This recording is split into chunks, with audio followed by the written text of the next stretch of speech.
नमस्कार दोस्तों, बहुत बहुत स्वागत है आपका। और मैं आज कुछ आपसे कुछ कहना चाहता हूँ। तो ये बहुत ही मेरे लिए शॉकिंग है, लेकिन बोलना तो पड़ेगा। जैसे कि सबसे पहले तो मैं अतुल सुबह जी के बारे में कहना चाहूँगा। तो वो काफ़ी अच्छे और ब्रेव इंसान थे, जो इतने साल तक लड़े अपने जो पर्सनल इशू है उसकी वजह से। उनके साथ ऐसा नहीं होना चाहिए। तो जल्द से जल्द उनको जो है जस्टिस मिले, तो यही मैं भगवान के पास प्रार्थना करना चाहूँगा। और अभी बढ़ते हैं कि मेरी कहानी की तरफ। तो मेरा नाम चेतन है और मेरे साथ भी सिमिलर जो इशू हुआ है, जैसे कि अतुल सुबह जी के साथ हुआ था। लेकिन ये एक डिफरेंट पर्सपेक्टिव कह सकते हैं, तो उस तरह ये हुआ है।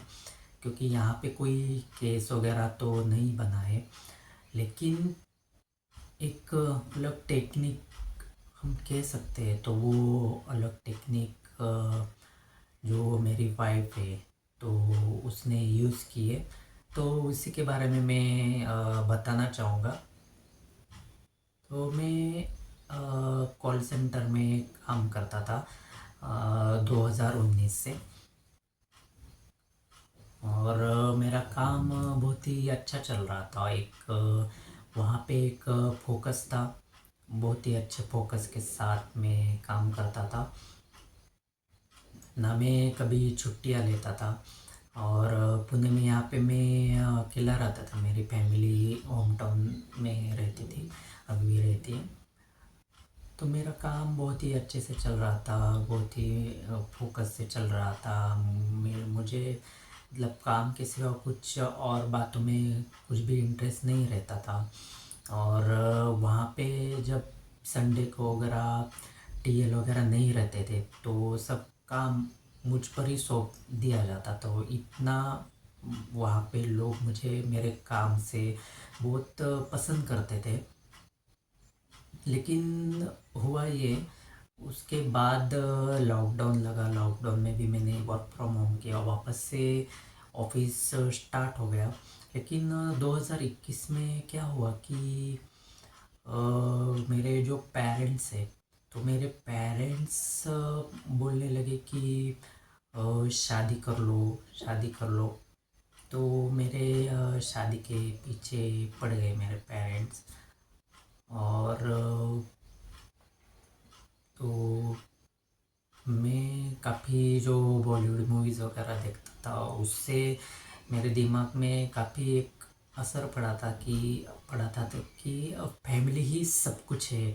जो भी करना है फैमिली के लिए करना है। तो मैंने भी उन पे भरोसा करके कह दिया कि हाँ ठीक है, आप लड़की ढूंढ लीजिए। तो जैसे भी आप लड़की पसंद करते हैं तो मैं उससे शादी करूँगा।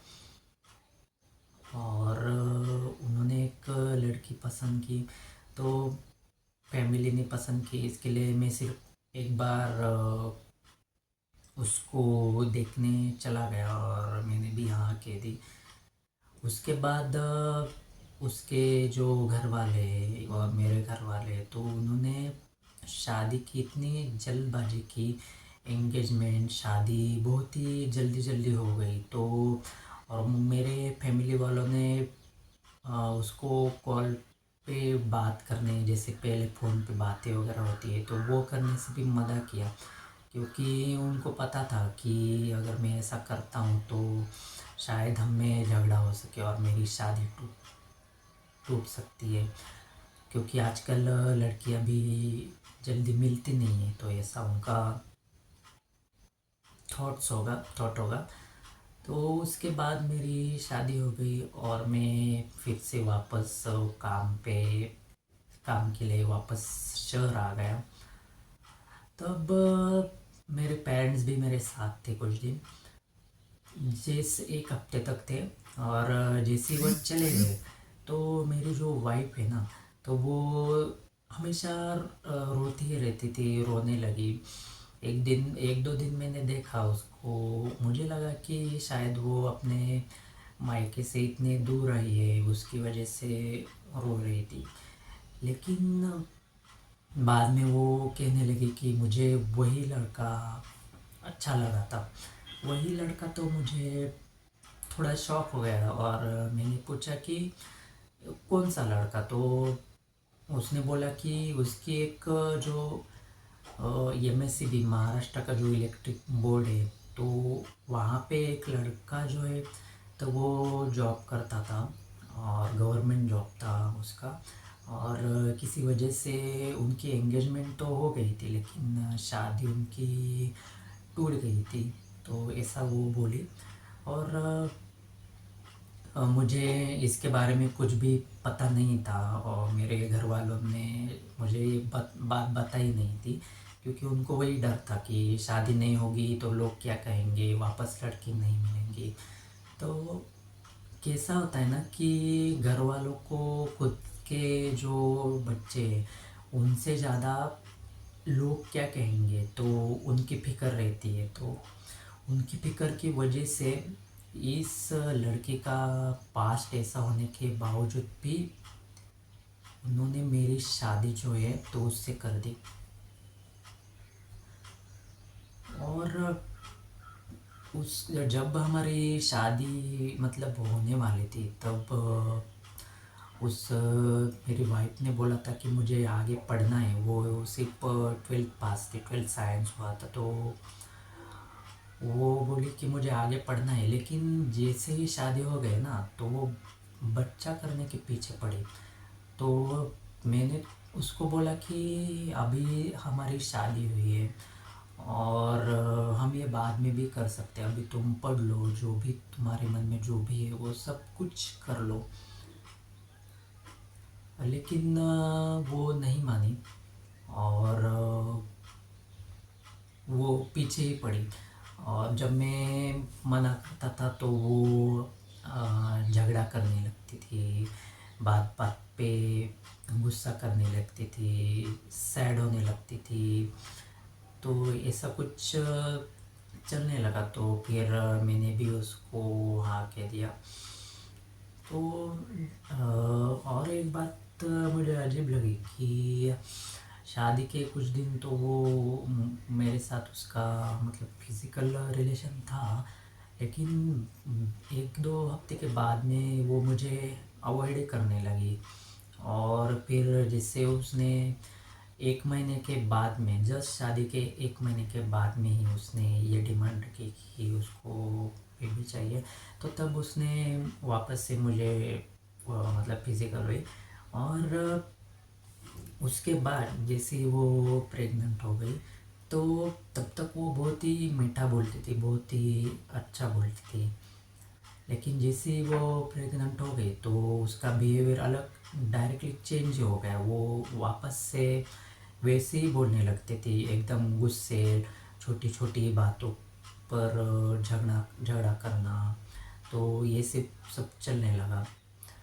उसके बाद वो जैसे प्रेग्नेंट हो गई तो 1-2 महीने यहीं पे रह गई। बाद में वो अपने मायके चले गई। और कॉल पे वगैरह हमारी बात होती थी, लेकिन वो जैसे ही गई डायरेक्ट वो 1 साल बाद मेरी जो बच्ची थी, तो वो एक 3-4 महीने हो गए उसको, तभी वापस आ गई। और मैं बहुत खुश था कि मुझे जो पहली बच्ची हुई है, लड़की हुई है। लेकिन आने के बाद तो उसका बिहेवियर बहुत ही चेंज हुआ। तो जैसे कोई रूम पार्टनर्स रहते हैं ना, वैसे ही हम रहने लगे थे, ऐसा मुझे फील होता था। क्योंकि वो बच्ची के देखभाल में ही लगी रहती थी। और मैंने भी फिर इतना नहीं सोचा। मुझे लगा कि हो सकता है कि उसको मतलब वो उस बच्ची अभी छोटी है तो उसको ज़रूरत होगी। लेकिन कैसा है कि ये जो मेरे थॉट्स हैं ना, तो ये आगे जाके मुझे सब समझ में आ गया। तो आगे क्या हुआ ये मैं आपको अगले वीडियो में ज़रूर बताऊंगा। तो प्लीज़ आप इस वीडियो को मुझे कुछ व्यूज़ के चक्कर में ये वीडियो नहीं बना रहा हूँ, तो मैं सिर्फ अवेयर कर रहा हूँ लोगों को कि अभी क्या हो रहा है। अभी कोर्ट केसेस नहीं हो रहे, अभी कुछ अलग ही चल रहा है भाई। तो वो क्या चल रहा है वो मैं आपको डिटेल में बताने जा रहा हूँ। और मैं छोटे छोटे पार्ट्स में इसलिए वीडियो डाल रहा हूँ कि मैं आपको बहुत ही अच्छे से और डिटेल में समझा सकूँ। तो प्लीज़ आप ज़रूर ये वीडियो देखिए। और आपने अब तक अपना जो टाइम ये वीडियो देखने में लगाया उसके लिए आपका बहुत बहुत धन्यवाद। मिलते हैं अगले एपिसोड में, अगले पार्ट में। Thank you.